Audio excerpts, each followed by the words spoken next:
Praise the lord. ప్రభునందు ప్రియమైన సహోదరి సహోదరులందరికీ నా హృదయపూర్వక వందనములు తెలియజేస్తాను. మీరందరూ బాగున్నారా? మీరందరూ బాగుండాలని నా అనుదిన ప్రార్థన నేను జ్ఞాపకం చేసుకుంటున్నాను. కొంతమంది మీ యొక్క ప్రార్థన విన్నపములను కామెంట్ రూపంలో తెలియజేస్తున్నారు. మీ అందరి కొరకు నేను తప్పక ప్రార్థిస్తూ ఉన్నాను. మీరు కూడా ప్రార్థనలను ఆత్మీయంగా బలపడండి.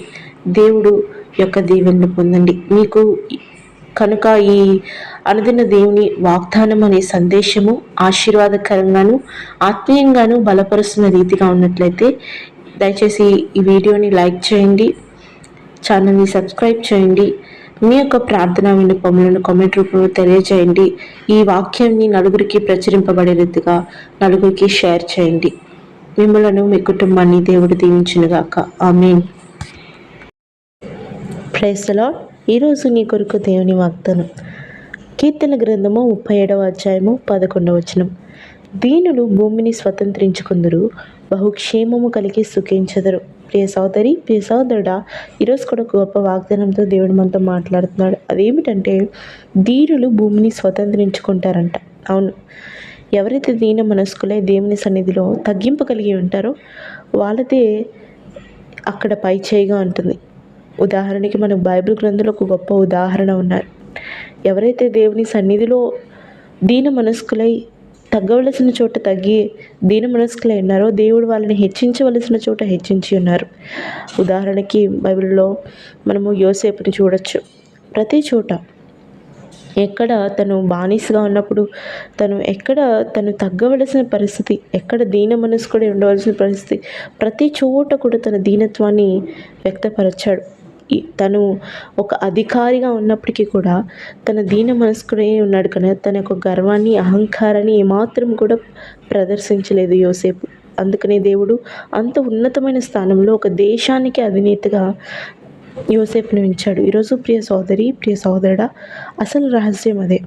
మనము ఏలుబడి చేయాలి, ఒక గొప్ప స్థానంలో ఉండాలి, మనకి మంచి గుర్తింపు ఉండాలి అని మనం అనుకున్నట్లయితే మనము దీన మనస్కులమై ఉండాలి.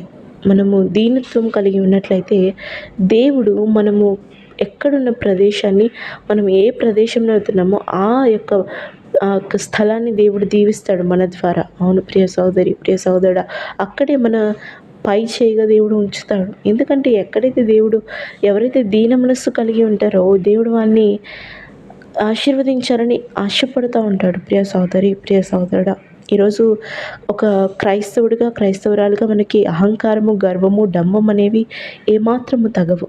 మనకి తగ్గింపు, దీనత్వం అనేవి ఒక ముఖ్యమైన ఆత్మీయ గుణలక్షణాలు. ఈరోజు మనమందరం కూడా దీన మనస్సు కలిగి దేవుని యొక్క సన్నిధిలో మనం ఉన్నట్లయితే ప్రతి చోట మనం తగ్గవలసిన చోట, ఎక్కడైతే మనం తగ్గవలసిన చోట పరిస్థితి వస్తుందో మనం అక్కడ తగ్గినట్లయితే మన కుటుంబంలో కావచ్చు, మనం పనిచేస్తున్న చోట కావచ్చు, చదువుకున్న చోట కావచ్చు, ఎక్కడైనా కావచ్చు, ఎక్కడ మనము దీనత్వం కలిగి తగ్గింపు కలిగి ఉండాలో అక్కడ ఉన్నట్లయితే దేవుడు మనల్ని ఎక్కడ హెచ్చించాలో అక్కడ హెచ్చిస్తాడు.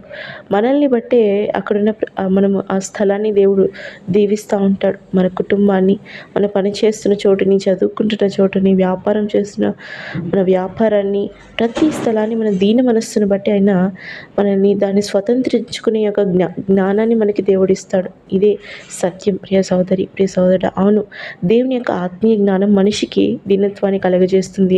ఈ లోక జ్ఞానం మనిషికి గర్వాన్ని కలుగజేస్తుంది. ఈరోజు నువ్వు దేవుని యొక్క ఆత్మీయ జ్ఞానాన్ని పొందుకుంటూ ఆయన వాక్యమును నువ్వు హృదయంలో ఉంచుకున్న వ్యక్తివైతే నీకు దీన మనసు దేవుడు ఇస్తూ ఉంటాడు. అప్పుడు నువ్వు ఏ విధంగా నడుచుకోవాలో, ఎక్కడ తగ్గాలో అనేది ప్రతి సమయం ముందు దేవుడు నీకు బోధిస్తూ ఉంటాడు. కనుక ఎక్కడ నువ్వు ఉంటావో ఆ స్థలంలో నీదే ఏలుబడిగా ఉంటుంది. ఆ స్థలంలో ఆ భూమిని నువ్వే స్వతంత్రించుకుంటావు అని దీనులకు దేవుడిచ్చిన గొప్ప ధన్యతను బట్టి దేవునికి మహిమ కలుగును గాక. ఇంక రెండవదిగా ఇక్కడ దేవుడు ఏం చెప్తున్నాడంటే బహుక్షేమము కలిగి సుఖించెదరు అని దేవుని వాక్యం సెలవిస్తుంది. అవును ప్రియ సోదరి, ప్రియ సోదరుడా, ఎందుకు వీళ్ళు ఈ దీనులు బహుక్షేమము కలిగి సుఖిస్తారంటే వాళ్ళు ఎక్కడ తగ్గాలో అక్కడ తగ్గుతున్నారు కనుక. వాళ్ళకి ఎవరితోనూ ఎటువంటి వివాదాలు, ఎటువంటి గొడవలు, ఎటువంటి తారతమ్యాలు, ఎటువంటి కక్ష ద్వేషాలు లేవు కనుక వాళ్ళు ఎక్కడ భూమి మీద వాళ్ళు నివసిస్తున్నా కూడా వాళ్ళు అక్కడ క్షేమముతోనూ సంతోషంతోనూ సుఖిస్తూ ఉంటారంట. అవును ప్రియ సోదరి, ప్రియ సోదరుడా, ఈరోజు ఒక ఆత్మీయుడిగా, ఆత్మీయురాలుగా నువ్వు దీన మనస్సు కలిగి ఉన్నావా? దేవుని ఎదుట దీన మనస్సు కలిగి ఉన్నావా? నువ్వు కుటుంబంలో నువ్వు దీన మనస్సు కలిగి ఉన్నావా? నువ్వు పనిచేస్తున్న చోట ప్రతి సమయం ముందు ఎక్కడ నువ్వు తగ్గవలసి వస్తుందో నువ్వు తగ్గింపు కలిగి జీవిస్తున్నావా?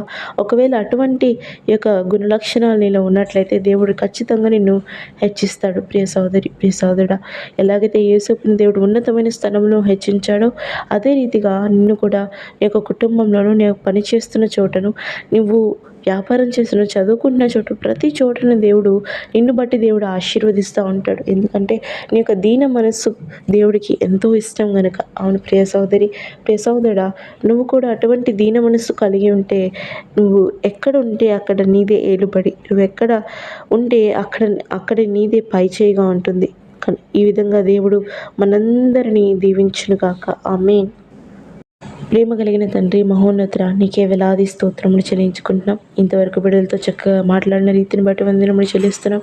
ఇదిగో తండ్రి, దీన మనస్సు కలిగిన వారు భూమిని స్వతంత్రించుకుంటారని, సంతోషంగా సుఖిస్తారని, క్షేమం కలిగి ఉంటారని ఆయన నీ వాక్యము సెలవిస్తున్నది నా తండ్రి. అయ్యా బిడ్డలతో అయ్యా మీరు మాట్లాడిన రీతిని బట్టి వందనములు. అటు రీతిగా బిడ్డలు కూడా దీన మనస్కులయ్యండి అయ్యా. వాళ్ళ యొక్క గర్వాన్ని, అహంకారాన్ని, వాళ్ళ యొక్క డంబాలని ప్రదర్శిస్తూ ఉండకుండా అయ్యా ఎక్కడ తగ్గాలో వాళ్ళకి నేర్పిస్తూ వాళ్ళని హెచ్చించమని, అయ్యా వాళ్ళని ఎక్కడ హెచ్చించాలో మీకు తెలుసు కనుక హెచ్చించి నీ నామాన్ని మహిమపరుచుకోమని, బహుక్షేమకరమైన సుఖ సంతోషాలతో సమాధానం కలిగిన జీవితం బిడ్డలకు మీరు దయచేయమని, వాళ్ళు దీన మనస్కులై అనేకులకు దీవెనగా మారడానికి కృపను చూపించమని, మీ నామాన్ని మహిమపరుచుకోమని, వాళ్ళు ప్రతి చోట వాళ్ళ కుటుంబంలోని పనిచేస్తున్న చోటు ప్రతి చోటను దీవించి ఆస్వాదించమని యేసు నామమున ప్రార్థించి అడిగి వేడుకొని పొందుకొని నాము నా తండ్రి. ఆమేన్.